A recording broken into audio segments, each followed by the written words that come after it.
In a galaxy teeming with assassins and empires, the last hope for two runaway princesses wasn't an army. It was a lone human in a wooden cabin. When a simple woodsman gave shelter to two freezing refugees, he had no idea they were royalty on the run. But to save them from a fate worse than death, he would have to become more than their protector. He'd have to become their husband. This is the story of how his quiet life ended and his legend began.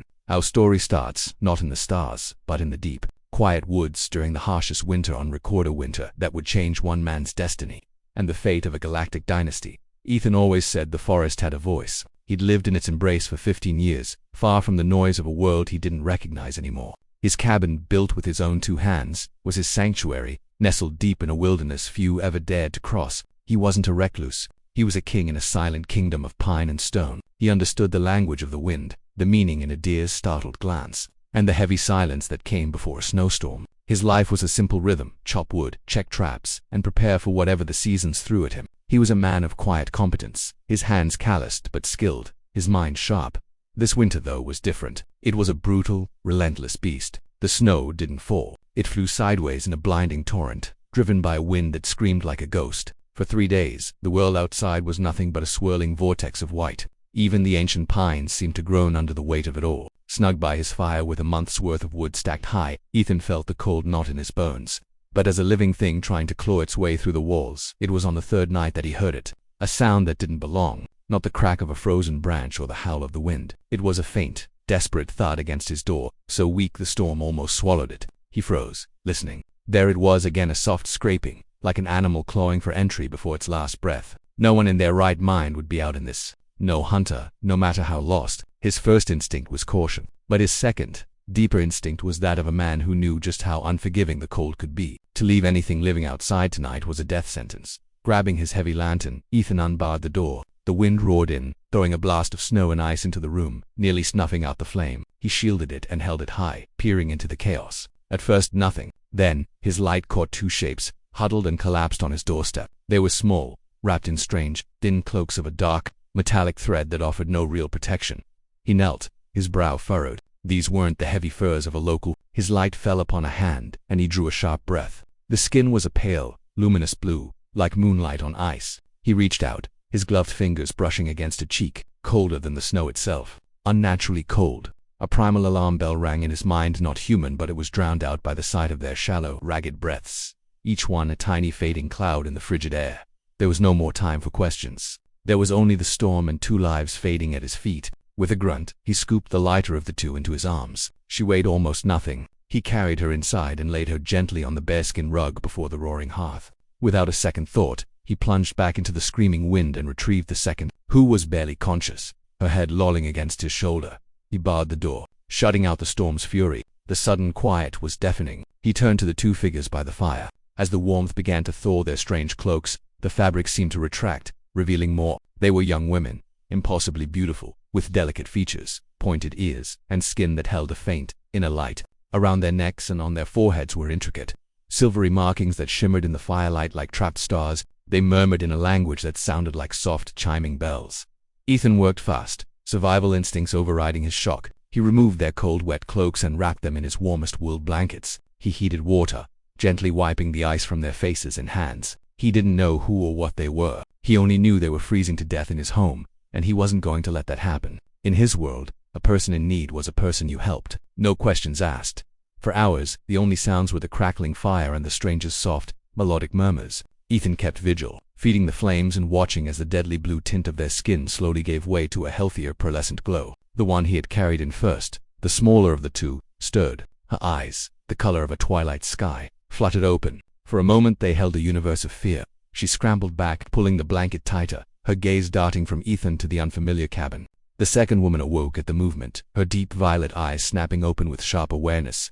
She sat up, placing herself protectively in front of her sister, her expression a mask of wary defiance. Ethan held up his hands slowly, palms open. "Easy," he said, his voice low and calm. "You're safe here." The words were meaningless to them, but the tone seemed to work. The older sister Kaylin spoke in her chiming language, her questions sharp with suspicion. "The younger one," Lyra replied softly, her eyes still on Ethan, curiosity warring with her fear. Moving slowly, Ethan fetched 2 mugs of warm water. He placed them on the floor and slid them gently across the wooden planks. "Water," he said, pointing to the mug, then to his mouth. "Drink." Lyra watched him, her head tilted. She glanced at Kalen, who gave a slight, almost invisible nod. Lyra reached out a slender hand, took a mug, and sipped cautiously. As the warmth spread through her, a wave of relief washed over her features. Ethan felt a strange sensation in his mind, a faint impression of pure gratitude, as warm and clear as a summer morning. He blinked, shaking his head, writing it off as exhaustion.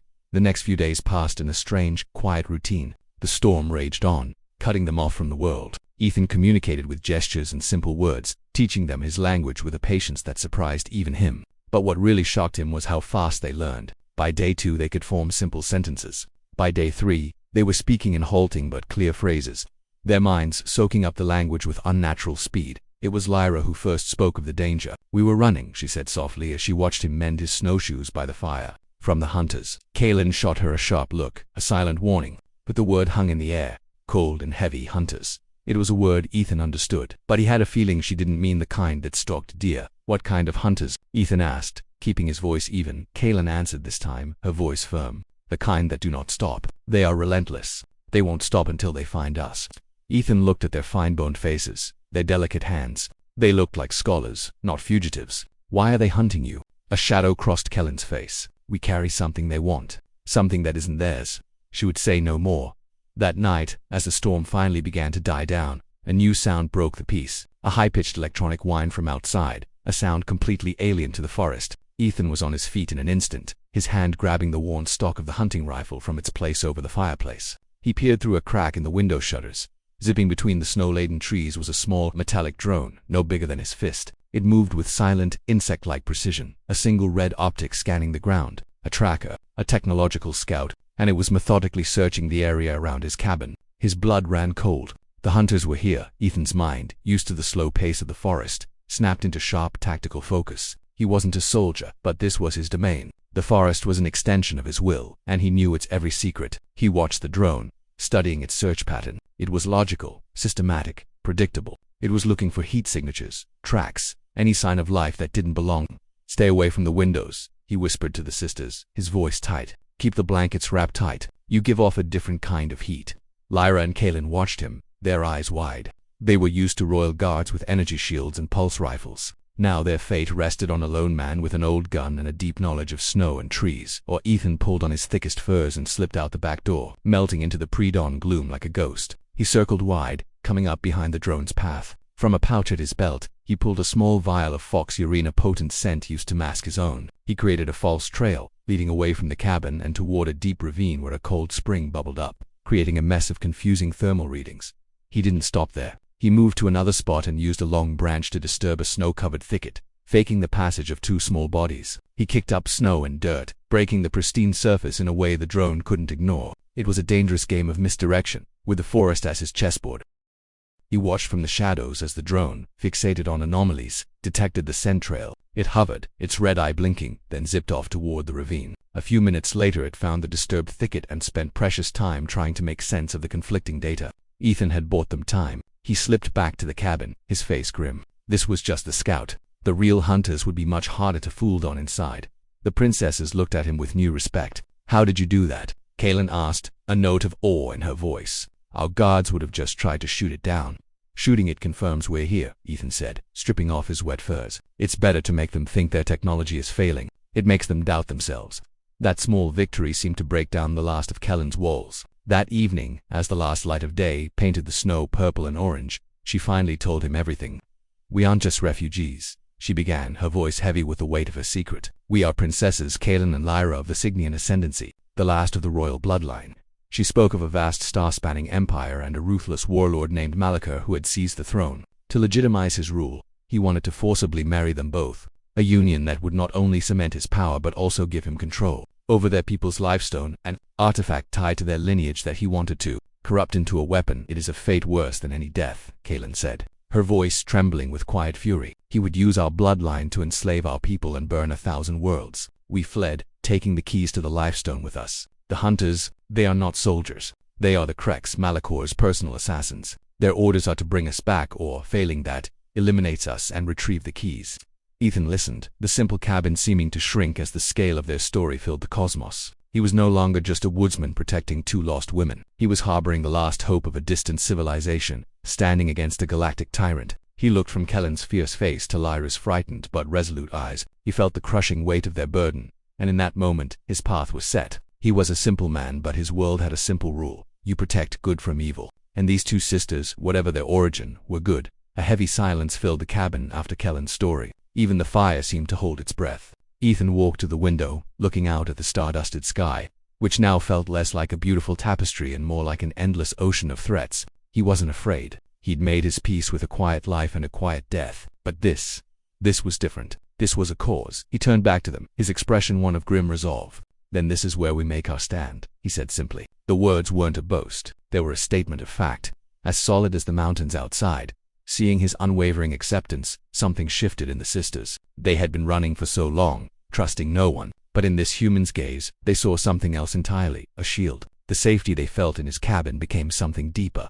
In the days that followed, the dynamic changed. Lyra, the more curious of the two, began to follow Ethan on his chores. She'd watch, fascinated, as he expertly split a log with a single, powerful swing. Once, as he sat, sharpening the steel blade by the fire, she quietly sat on the floor beside him, and after a moment's hesitation, rested her head gently on his knee. The touch was featherlight, but it sent a jolt of warmth through him that had nothing to do with the hearth. He paused, looked down and saw an affection in her twilight eyes that was both innocent and ancient. Kaelin, ever the pragmatist, showed her growing bond differently. She treated him as an equal, a commander. She discussed tactics with him, her sharp mind analyzing the cracks. She listened intently as he explained the layout of the forest, the choke points, the hidden trails, the places to set an ambush. She respected his quiet competence, a strength so different from the tech she was used to.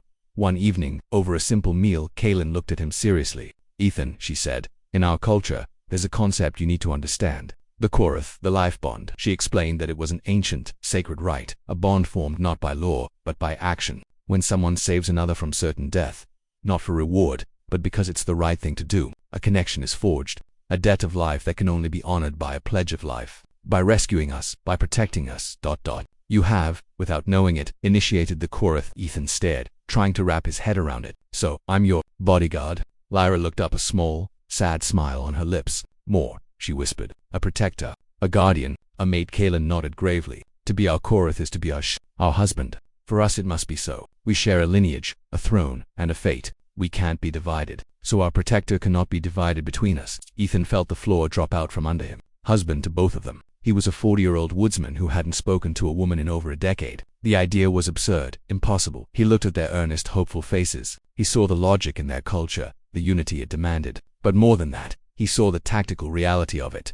"We know it's a great burden," Kaelin said, mistaking his silence for rejection. "We don't expect—" "No," Ethan interrupted, his voice rough. He ran a hand through his hair. "I understand. It's just a lot to take in." He looked at them, these fugitive princesses who had turned his world upside down. He felt a fierce protective surge that went beyond duty. It was a bond, just as they'd said. He could feel it. "I will protect you," he said, meeting both their gazes. "No matter what you call me." The peace shattered 3 days later. A low hum grew into a ground-shaking roar as a black, angular ship descended, landing in a clearing a mile away. A Krex assault craft.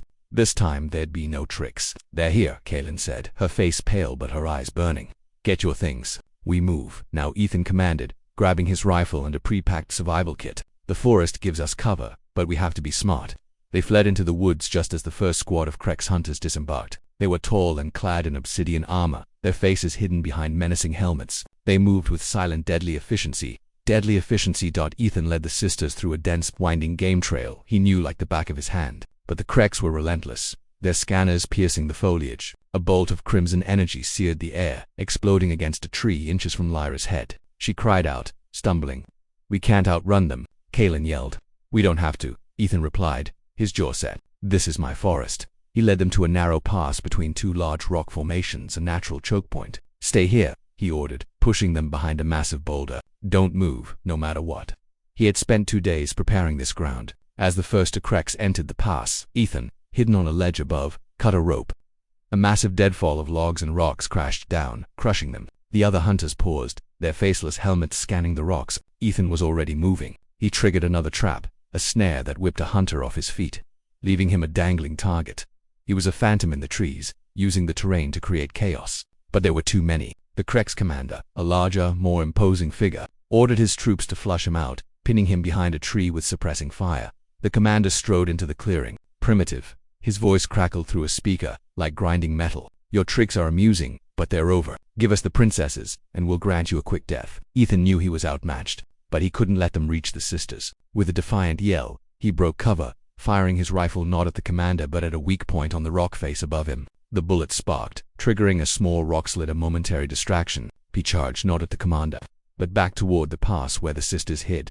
The commander sneered and raised his rifle. A single, searing bolt of energy caught Ethan in the shoulder. He cried out as the blast threw him to the ground, his rifle skittering away. On his knees, his arm useless, he pushed himself up, planting his body firmly between the approaching assassins and the boulder. "They're not going anywhere," he growled through clenched teeth. The commander raised his rifle for the kill shot, but just as he did, a heart-wrenching cry echoed from behind the boulder. Lyra, seeing Ethan fall, seeing his raw, selfless defiance, felt something inside her break. Fear, grief, and desperate love erupted from her in a wave of raw power. An invisible force blasted outwards, hitting the Krex hunters like a physical blow, throwing them back into trees and rocks. Calen, seeing her sister's untamed power, instinctively reached out and focused it. Her hands glowed with a soft, silver light, shaping the raw energy into a shimmering shield around them and the fallen Ethan.